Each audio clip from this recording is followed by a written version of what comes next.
Oh, yes, your majesty, he's out there in the garden now. Is he indeed?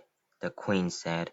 The sheer absurdity of it all was helping her to regain her composure. So he's in a garden, is he? She said, smiling a little. He is a good giant, your majesty, Sophie said. You need not be frightened of him. I'm delighted to hear it, said the queen, still smiling. He is my best friend, your majesty. How nice, the queen said. He's a lovely giant, your majesty. I'm quite sure he is, the queen said. But why have you and this giant come to see me? I think you have dreamed that part of it too, your majesty, Sophie said calmly. That pulled the queen up short.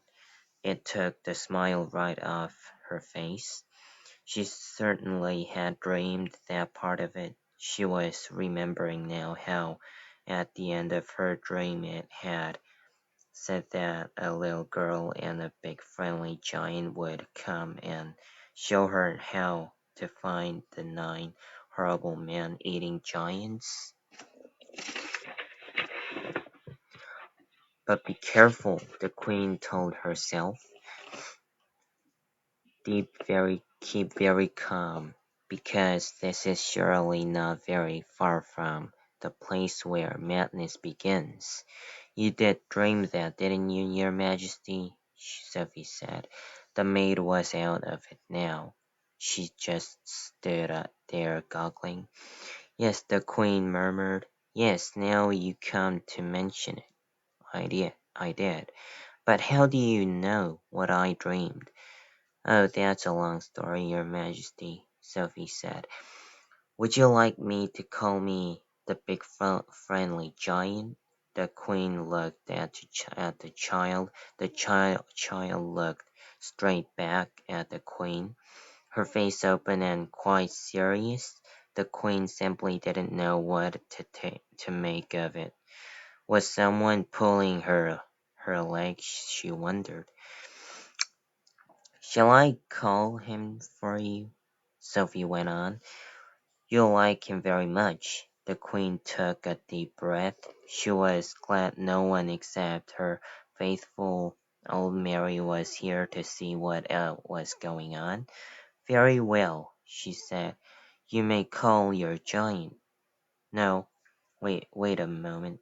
Mary, pull yourself together and give me my dressing gown and slippers.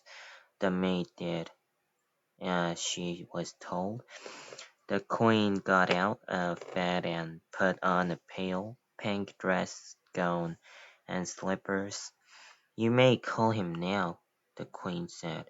Sophie turned her head towards the garden and called out, BFG, Her Majesty, the queen would like to see you. The queen crossed over to the window and stood beside Sophie. Come down off that ledge, she said.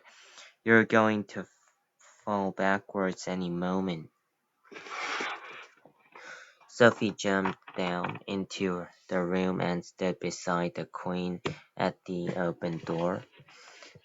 Mary, Mary the maid, stood behind them. Her hands were now planted firmly on her hips, and there was a look on her face which seemed to say, I want no part of this fiasco. I don't see any giant, the queen said. Please wait, Sophie said. Shall I take her away now, ma'am? The maid said. Take her downstairs and give her some breakfast, the queen said. Just then there was a rustle in the bushes beside the lake. Then out he came, 24 feet tall, wearing his black cloak with the grace of a noble man, still carrying his long trumpet in one hand. He strode magnificently across the palace lawn towards the window. The maid screamed. The queen gasped. Sophie waved. The BFG took his time.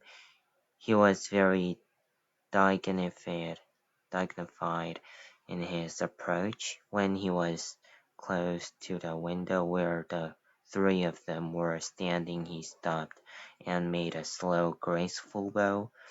After he had straightened up again, was almost exactly level with the watchers at the window.